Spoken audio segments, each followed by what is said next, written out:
زموږ سره هغه د نیچر اف لایټ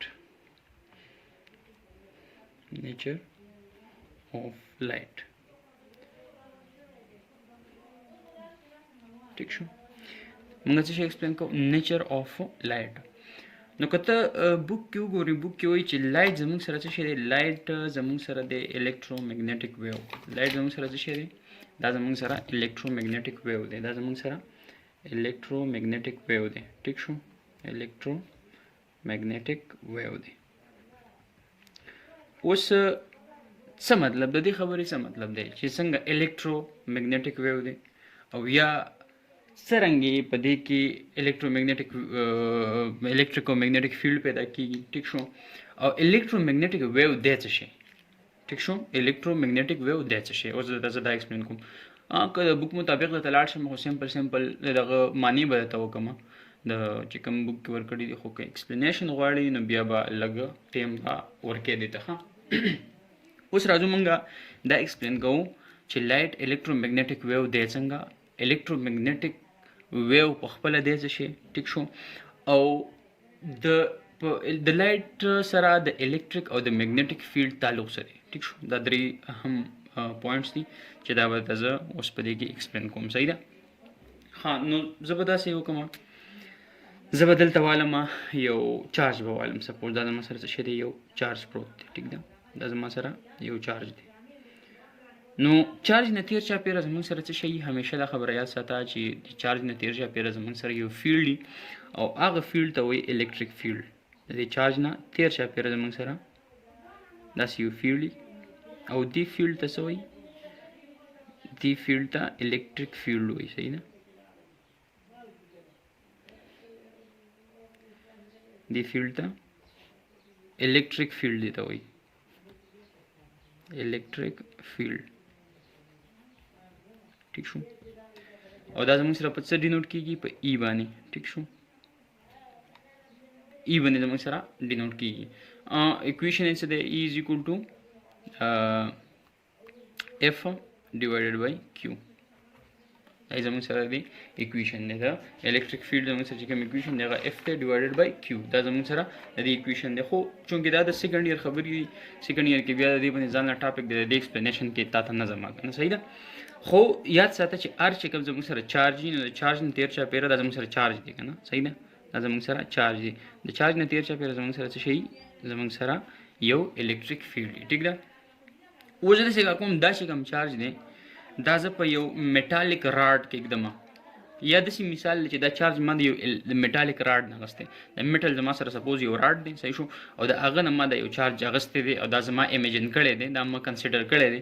او په دې کې زه اوس دا خبرې کوم چې دې کې څه شی دی تیر چاپیره دی نه الکتریک فیلډ دی دا زما سره سپوز د میټل یو راډ دی دا زما سره د میټل یو راډ دی ٹھیک ده لکه داسې مثال دی چې سپوز زما سره د اوسپنې یو سیخ دی صحیح شو نو د اوسپنې سیخ کې خو چارج شته که نه الکتران او پروټان او دا شی نه خو پکې دي دا هغه چارج ما سپوز دا یو پروټان ما دغه کلی سلیکټ کړی دی صحیح شو که نیګیټیو چارج وي دا ما داسې ویل چې دا سپوز ما یو الکتران کنسیډر کړی دی ټیک شو خو دلته ما دا یو پازیټیو چارج کنسیډر کړی دی سپوز یو پروټان ما کنسیډر کړی دی اوس ګوره موږ چې کله هم د چارج خبره کوو که نه نو موږ کنوینشنلی پازیټیو چارج الو یاد ساته په دغه کې موږ څه کرنټ کې مومنټ څه کوي الکتران کوي الکتران باندې نیګیټیو چارج دی خو چې کله ته اکویشن راوباسې او کله ته د دې میتھمیټیکل کیلکولیشن کې یا دغه سټډي کې نو ته به کنوینشنل چارج کنسیډر کوي کنوینشنل چارج همیشه لپاره پازیټیو وي کنوینشنل داسې مثال یې نه کنوینشن څه ته وایي کنوینشن موږ دغه ته وایو که نه چې هغه د مخکې نه یو دغه رارواني یو څه ته یو رواج غوندې رارواني ټیک شو دا رواج داسې راروان دی چې مخکې داسې یو کنسپټ و چې یاره دا پازیټیو چارجز مومنټ کوي دا چې پازیټیو چارج چې موږ کنوینشنل الو د دې د وجې الو چې مخکې داسې کنسپټ و چې دا پازیټیو چارجز دا په دې دغه کې مومنټ کوي په کرنټ کې پازیټیو چارجز مومنټ کوي خو چونکې بیا وروستو پته ولګېده چې نه دا خو الکتران مومنټ کوي خو چونکې مخکې نه پازیټیو چارج یو دغه روان دی نو موږ به هم دلته پازیټیو چارج کنسیډر کوو او په بوک کې هم داسې دی ارضي کې داسې ورکړی دی ټیک شو نو دا زما سره څه شی دی هماغه چارج دی ټیک ده اوس ما دا میټالیک راډ چې دی د یو AC کرنٹ سره کنیکټ کو څه شي سره کنیکټ کو د یو الټرنیټینګ کرنٹ سورس سره ما کنیکټ کو سپوز د بجلی چې کوم سورس دی دغه سره ما دا کنیکټ کو یا د یو تاري سم واغسته تاري سم میټالیک دغه د راډ اغسته شي کنه دا ماده څه شي یو اي سي کرنٹ ګوره کرنٹ دوه قسم دي اي سي کرنٹ سورس سره ما کنیکټ کو اي سي کرنٹ سورس ٹھیک ده لکه زمونږ سره دغه دوه قسم دي یاد ساته ښه زمونږ سره کرنٹ دوه قسم دي یو ډي سي دی ډي سي دا کم چې د بیټری نه ورکوي او اي سي چې کم نه دی بجلی د سایډ راځي دا څه شي دی اي سي دی ټیک ده کم چې د بیټرو والی هغه ډي سي کستا خېلي د دې داسې مثالي کنه چې اي سي کې خېلي مونږ د اي سي چارجر مونږ استعمالو نو هغه مونږ الټا په سوئچ کې ورکوم څه مسله نه کوي او ډي سي به همیشه د پر مونږ صحیح ورکو خېلي کنه اکثر مخ کې چارجر کې دا اوس خو خیر څه چې چارجر هم راوځي چې ته دا الټا ورکوي شي خو مخ کې به د حساب کتابو یا د بیټري چې ته کنیکټ کړي نو پازیټیو سره به سور دغه کنیکټ کړي د نیگیټیو سره به تور کنیکټ کړي صحیح شو نو اي سي چې د اي سي د حساب نه اوس اي سي ډي سي څه د سیکنډ ایئر ټاپکس اوس په دې کې د په ډیټیل کې نظم خو اي سي کې د کار کیږي کنه چې اي سي کې زموږ سره د سیکنډ په یو لیک پورشن د پر دا طرف پازیټیو دا نیگیټیو بیا د سیکنډ نیکسټ پورشن د پر دا طرف پازیټیو دا نیگیټیو اي سي الټرنیټینګ کرنٹ دی دا وایي مطلب چینج کیږي را چینج کیږي ٹھیک ده څنګه سبا په میټریک کې ویلې می خدا اصل کې د اف اس سی سیکنډ ایئر ټاپک دی نو البته بیا الته ایکسپلین شي صحیح شو اوس څه کار کیږي کله چې دا تا د دې سره کنیکټ کوم ټیک شو نو څه به کیږي دا چارج به موومېنټ کوي دا چارج به څه کوي دا چارج به موومېنټ کوي ټیک شو سپوز چې کله دا طرف پازیټیو وي دا نیگیټیو وي نو دا پازیټیو ریپیل کوي کنه دا به دې طرف ته موومېنټ کوي خو چې کله دا طرف زما سره پازیټیو شي او دا طرف نیگیټیو شي نو دا په دې طرف موومېنټ کوي نو دا به اوسیلیشن کوي څه به کوي اوسیلیشن به کوي داسې به اوسیلیټ کیږي دا چارج لکه چې کله دې طرف پازیټیو کیږي نو دا به دې طرف ته موومېنټ کوي چې دا طرف پازیټیو کیږي به دې طرف ته موومېنټ کوي دا په دې راډ کې دا چارج څه کوي اوسیلیشن به کوي اوس کته لګ په غور سره وګورئ نو د دې خو خپل الیکټریک فیلډ وکنه اوس چې د دې کوم الیکټریک فیلډ نو چې دا تکله اوسیلیټ کیږي د یو ځای نه بل ځای ته ځي نو ګوره د دې دا فیلډ به ډسټرب کیږي دا فیلډ به څه کیږي دا به ډسټرب کیږي دا به د ساکن نه پاتې کیږي نو په دې فیلډ الیکټریک فیلډ کې به څه راځي په دې الیکټریک فیلډ کې به چینج راځي څه شی به راځي چینج به راځي په دې الیکټریک فیلډ کې به دې څه راځي چینج به راځي او دغه چینج ان الیکټریک فیلډ ته څه شی وایي میګنیټیک فیلډ ورته وایي څه شی ورته وایي میګنیټیک فیلډ ورته وایي ٹھیک شو میګنیټیک فیلډ ورته ویلی شي اوس ګوره سپوز اوس دې کار ما وکړو که نه چې د دې کوم دا الیکټریک فیلډ سپوز د دې الیکټریک فیلډ ډېر زیات غټ دی ما دې پورې داسې ایکسټینډ کو که نه ټیک شو دا الیکټریک فیلډ داسې غټ دی ایکسټینډ مې کو دیږي ٹھیک ده دا ما دلته دې ځایونو پورې ایکسټینډ کو او اوس مې داسې کار وکړو چې دلته مې یو بل راډ راوړو یو بل میټالیک راډ مې راوړو کې مې خود دلته ټیک ده دلته مې څه وکړو یو بل میټالیک راډ مې راوړو او دې ځای کې مې کېښودو او په دې کې چارج دی دلته تقشن د چارج لکه څنګه چې دلته دی نو دا خو د دې په دې فیلډ کې دننه دی که نه د دې چارج په فیلډ کې دا چې کوم میټالیک دویم راډ دی دا فیلډ ما دې پورې ایکسټینډ کړو که نه دا دې کې دننه دی نو چې کله دا داسې موومېنټ کوي نو په دې کې به چینجز راځي که نه ټیک شو نو چې کله په دې کې چینجز راځي نو د دې نه به څه شی کېږي د دې نه به داسې یو سیګنل به ایمیټ کېږي چې د هغه د وجې دلته هم په دې کې څه شی کېږي په دې کې هم اوسیلیشن پیدا شي او دا چې دی که نه دا سیستم په انټیناس کې صحیح ده دا چې کوم دې کې اوس دا چې کوم ویو دی نه ایمیټ شو دا الکترومیګنیټک ویو دی الکترومیګنیټک ویو دی الکترومیګنیټک ویو ګوره لږ غور سره وګوره که نه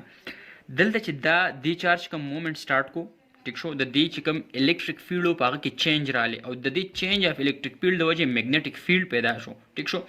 اوس تا داسې کار وکړو چې د دې چې دا کوم الیکټریک فیلډ احاطه وه که نه د دې چارج په دې کې تا یو بل راډ راوړو او په دې کې دا چارج ایښی دی ټیک ده نو چې دا تا کوم چارج ایښی دی نو د دې مومنټ د وجې دا خو په دې په فیلډ کې دننه دی که نه لکه د دې خو دې ځای پورې دا فیلډ شته که نه دې ځای پورې خو د دې دا اثر شته که نه فیلډ څه ته وایي چې کوم ځای پورې د دې اثر وي ټیک ده ټیک ده اوس چې کله دا مومنټ کوي او په دې کې کم چینجز راځي نو دا به په دې کې چینجز انډیوس کوي پیدا کوي به پکې اوس لکه څه داسې سیګنل یا څه داسې ایجنټ رالی چې د دې نه والا دې پورې دا چارج ورسو نو په دې کې چې دا کم ویو دلته پیدا شو دی کم ویو دا سیګنل دې نه دې ته ویوړو دا چې دی الکترومیګنیټک ویو دې ته موږ ریډیو ویو هم ریډیو ویو صحیح ده دې ته موږ څه ریډیو ویو ته هم وایو ټیک ده دې ته موږ څه وایو ریډیو ویو ته هم وایو نو ګوره دلته چې دا کوم الکترومیګنیټک فیلډ ویو پیدا شو دا زموږ سره څه شی شو دا ریډیو ویو ده ټیک ده اوس داسې کار وشو چې د دې فریکوینسي تا زیاته کړه سپوز تا څه ته ورسوله پیټا هرټز ته دې ورسوله پیټا یو پیټا هرټز ټیک شو. پیټا هرټز دا یو های فریکوینسي ده، انتهایی د فریکوینسي د های کړه. نو چې دې فریکوینسي د های کړه نو دا به تیز دلته دغه کوي، تیز وایبریشن بدلته پدې کې سٹارټ کی. نو چې کله دا تیز وایبریشن سٹارټ کی نو انسټډ اف ریډیو ویو چې دا کوم الکترومغنیټک ویو په شکل کې دا کله اوس خو ډېره فریکوینسي ډېره زیاته شو. نو چې دی وخت کې دا کم الکترومغنیټک ویو دغه کوي امیټ کوي نو دا به لایټ ویو ځکه چې کله د فریکوینسي تیز شي نو دا به ګلو شروع کی. ګلو ټیک شو. دا دغه نه دی دا چې زموږ سره کم راډ دی دا به رڼا شروع کی، رڼا ګلو به شروع کی. که څه خېلی باز وخت کې هغه اوس په ډېره زیاته ګرم شي کنه رڼا شروع کی. رڼا ولې شروع کی؟ رڼا ځکه شروع کی چې په هغه کې کم چارجز دي دغه اسیلیشن ډېر زیات تیز شي. ټیک شو. هغه اسیلیشن تیز شي نو چې تیز شي هغه به څه شي کوي؟ ګلو کوي. هغه به څه شي کوي؟ هغه زموږ سره دغه شروع کی، ګلو شروع کی. ټیک ده. نو دغه وخت دغه رنګ چې کله د دې د فریکوینسي تیز شي ډیره زیاته شي نو دغه د ریپټ چې کم چینج راځي نو د وجه به دا ګلو شروع کی او د دې نه به چې کم الکترومغنیټک ویو امیټ کیږي هغه ویو به کمی، هغه به زموږ سره لایټ ویو یا به زموږ سره شي لایټ ویو یا به شي لایټ ویو وي. ټیک ده. ابا لایټ ویو. ها ګوره اوس د دې دسي دغه داسې دی کنه. ګوره سپوز دا زما سره یو چارج دی دلته د موومېنټ سٹارټ کو. ټیک شو. چې دې مومنټ سٹارټ کو دې په یو ډایرکشن کې به زموږ سره څه شي؟ په یو ډایرکشن کې به زموږ سره د دې به زموږ سره الیکټریک فیلډ. اوس چونکې دا مومنټ کوي نو چینج ان مومنټ د وجې به په دې کې سره راځي، چینج ان الیکټریک فیلډ د وجې به په دې کې میګنیټک فیلډ به هم پروډوس کیږي. نو میګنیټک فیلډ به بل ډایرکشن کې داسې 90 ډیګري باندې وي. ټیک شو. دته په 90 ډیګري او په نیکسټ 90 ډیګري باندې به دا مومنټ کې دا پروپیګیټ کیږي. لایټ چې کومه میټ کیږي کنه अब په نیکسټ 90 ډیګري باندې لایټ یا الکترومغنیټک ویو لګ ګران شو دیتا خو لګ ذهن په استعمال اصل کې دا ډېر بیسیک شی دی. په دې چې دلته پوه شوې به په سیکنډ کې اساني ځکه تمامونه په ډیټیل باندې حالانکه کې دا ټاپک په سلیبس کې نه کنه. دا څه شو؟ الکترومغنیټک ویو شو. ګوره د دې مثال نه سپوز د دې چې دا کم الکتریک فیلډ د په دې ډایرکشن کې دی نو میګنیټک فیلډ به په دې ډایرکشن کې یا دا الکتریک فیلډ په دې ډایرکشن کې نو میګنیټک فیلډ په دې ډایرکشن کې وته ورسید به په دې ډایرکشن کې دا شو او لایټ چې کوم ته ایمیټ کیږي په دې ډایرکشن کې نو دا درې وړ یو بل ته په 90 ډیګري باندې خیال کوي. دا دې ته په 90 ډیګري دی، دا دې ته په 90 ډیګري دی، دا دې ته په 90 ډیګري دی. ټیک شو. یو بل ته په درې وړ څه شي په 90 ډیګري باندې وي. ټیک شو. نو دغه رنګ موږ وایو چې په دې کې بس شي الیکټریک فیلډ په کې څنګه پیدا کیږي، په دې کې میګنیټک فیلډ څنګه پیدا کیږي او د دې دوه د چینج د وجې به الکترومغنیټک ویو څنګه پیدا کیږي. په دې باندې وسوره سي دي خانو چې اوس بوک تراشي ولته وای کنه وای electric field ګوره وای کنه وای he showed that light is the form of high frequency electromagnetic wave. دې کې ما د فریکوینسي زیاته کړه. ټیک شو. نو high frequency electromagnetic wave زموږ سره څه کوله ما فریکوینسي زیاته کړه کنه نه دا جنریټ شو. ټیک ده. ها اوس دلته څه وایو the electric and magnetic field vector are oscillating perpendicular to the direction of propagation of wave. ګوره ته ما ویل کنه سمې ته شو کړه چې دا په دې طریقه باندې دی. ټیک شو. دا سپوز ما سره الیکټریک فیلډ شو دا میګنیټک فیلډ شو دا پروپیګیشن اف ویو شو. لایټ ویو ګوره لایټ الکترومغنیټک ویو په دې طرف باندې تیوزي داسې کنه دا پروپیګیشن په دې طرف پروپیګیټ کیږي مخکې په دې طرف باندې ځي کنه نو دا سره دی دغه ډایرکشن شو. ټیک شو. this theory predict that wave should have velocity of دا خیر velocity of light دی کنه in these wave do not require any medium for propagation. میډیم ته ضرورت نشته دیتا. صحیح شو. ګوره چې کله ساوند ویوز ته راځي کنه ساوند ویوز ته د میډیم ضرورت ای ځکه چې ساوند ویکیوم کې نه پروپیګیټ کیږي. دا څنګه کیږي؟ ټیک شو. دا د دې ځای نه مې بي شاته چپټر کې تاسو ویلي. ټیک شو. ان کیس کا مسله ایت په کې ماته به میسج وکړه ته به هم ایکسپلین کما چې لگا الکترومغنیټک ویو ته د میډیم څنګه ضرورت ته او دغه ته څنګه د میډیم ضرورت نشته. ټیک شو. وی بلیو دیٹ نیچر اف لایټ ډول. ټیک شو. dual nature of the light. صحیح شو. in case of reflection, diffraction, interference and polarization ٹھیک شو light behave like wave. په دې کیسونو کې د wave په شانته behavior کوي. and in case of photoelectric effect and Compton effect it behave like particle. ٹھیک شو. اوس دې کې بیا ځان لوی قصه ده خو چونکی دا د دې سټډي د دې لحاظ سره امپورټنت نه دی د کې تاسو په ډیټیل کې نظر. ها اوس یو دوه پوینټ همیشه یاد ساته چې دا پوینټ یاد ساته کنه چې زمون سره electromagnetic wave چې دی دا زمون سره is the propagation of oscillating electric field. صحیح ده. propagation of oscillating electric field. دا پوینټ ځان سره ولیکه چې electromagnetic wave is the propagation of an oscillating electric field. او دا به کله کېږي کله چې ته د دې چې فریکوینسي کومه ده د پیټا هرټز ته دغه کې رایز کېږي نو بیا به چې کوم اوسیلیټري الکتریک فیلډ دی دا موږ سره ایز ا لایټ زموږ سره پرسیو کېږي. ښه دا خبره یاد ساتل.